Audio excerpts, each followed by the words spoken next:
Well, this is real relationships, and we're talking about sexuality. This is part 2. And in this video, we thought we'd do 10 reasons why women may go off sex.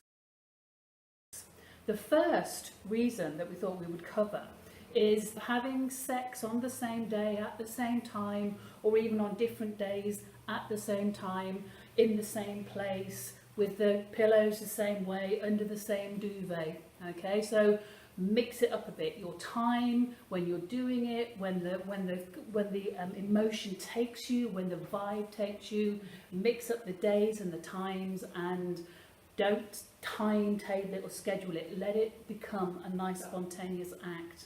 Yes, that leads us beautifully to the next point, which is boredom.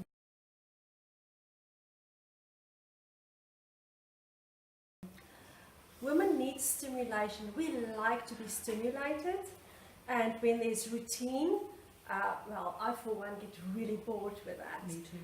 The same thing, the same time, you know, the same position.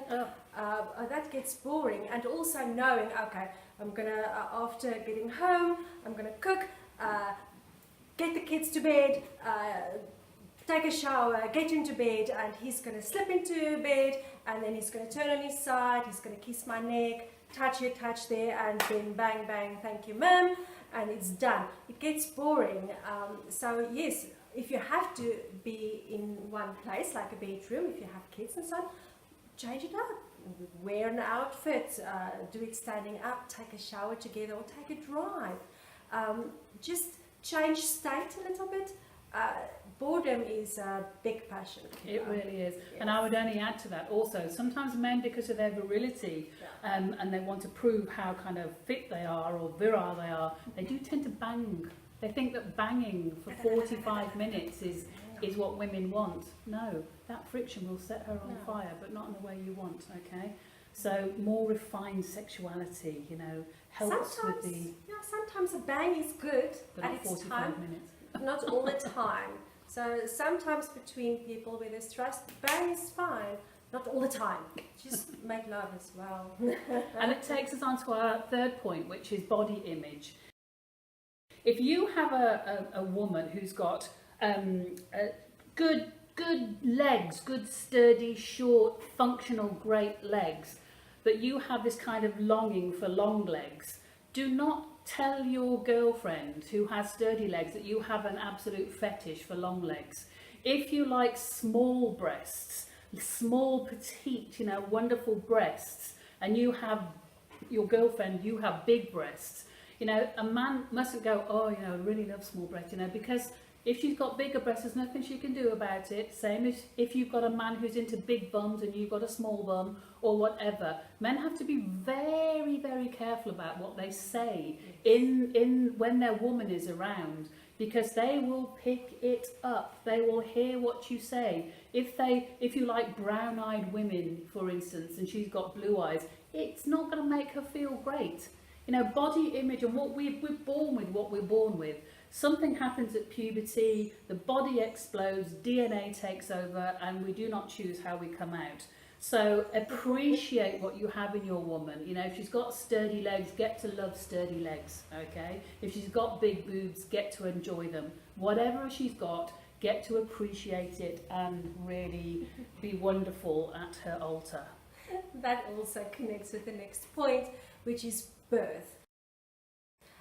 Most women do go through that, whether it's a natural birth or a cesarean. It does have a great impact on the body. While pregnant women's bones shift in her body. I'm a registered doula, so I have seen traumatizing births, which really does carry on in your life. That memory is in there, it's locked in.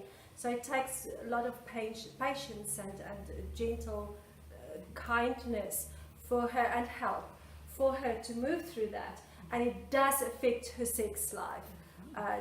Giving birth really has a huge effect, and you can have to mentally, emotionally, physically, the whole thing. Yes. Yeah. And postnatal depression carries on from that as well. It's a biggie. You know, that's a passion killer. So that's something to be aware of and look into that. Yeah. And then kind of related to that, you have the hormonal cycles women go through, their moon cycles, their post-menopause, pre-menopause, perimenopause. If women have had hysterectomies and the hormone flow is very different. I sometimes think men don't really understand what it's like to have the huge change that hormones can bring physically and again emotionally and mentally, that you have to, men really do have to be very sensitive and aware of what's happening, because it can be physical pain, discomfort, it can be emotional lack of confidence, it can really affect a woman so holistically. Yes. And if you just keep, feeding her, all the wonderful things you love about her, it will really help to, just kind of inject some wonderful love into those hormonal moments. It's good for the man to also ask the women, what do you need from me during this time? Yeah, very good. It's good communication. Yeah. You will learn a few things as well. And that brings us to exhaustion.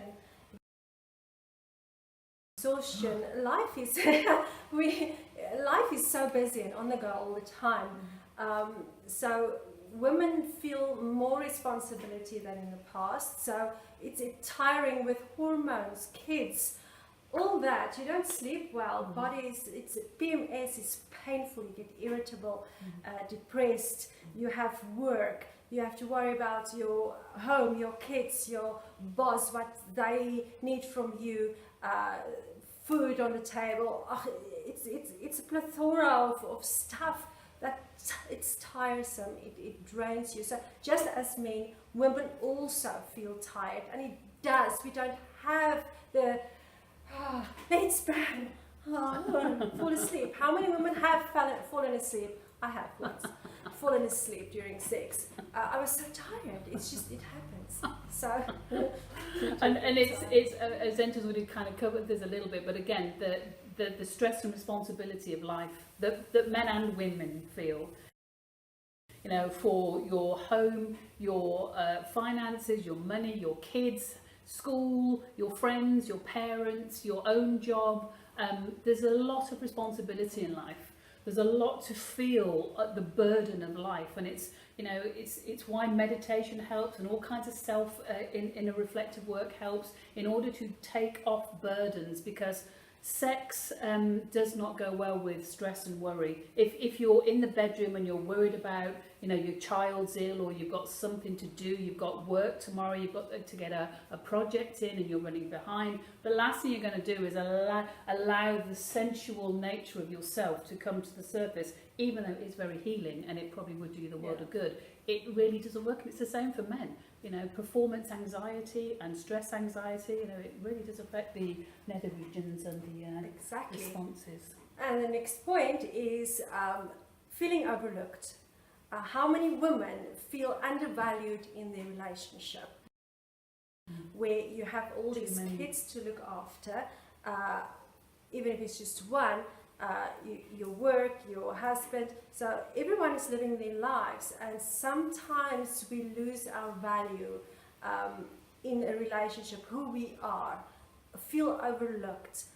It's really important to establish value in the relationship, to remind your partner how special they are and what important role they play in your life and in the relationship, and to really praise that. Yeah, and how to say to your partner, if she's been working and she's kind of got the kids all organised and done all the packed lunches and done her daily job, and then come home and kept the house kind of looking good, because men don't normally do that, let's be honest.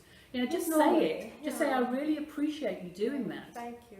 And it leads on to another topic we wanted to talk about, which is that, if you've got historical abuse in your life, it can leave huge scars and wounds, and it can really affect women's, obviously, whole experience of sexuality. It can really shut down the sexual centres of women. So if you've got a partner who isn't responsive, sometimes it can make women go to be promiscuous because they've been rewarded for being sexually available.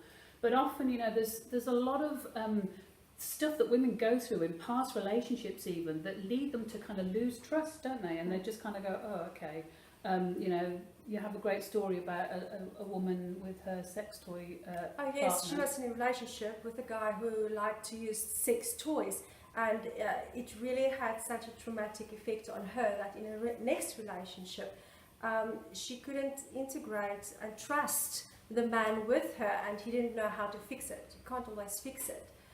So it's to be mindful of that event that she experienced. Absolutely. It's really important. That's where trust comes in, our last point, which is really, really a foundation, really important, is to have the trust bubble between you, where your partner can really come to you with anything and know you've got her back, and also she yours.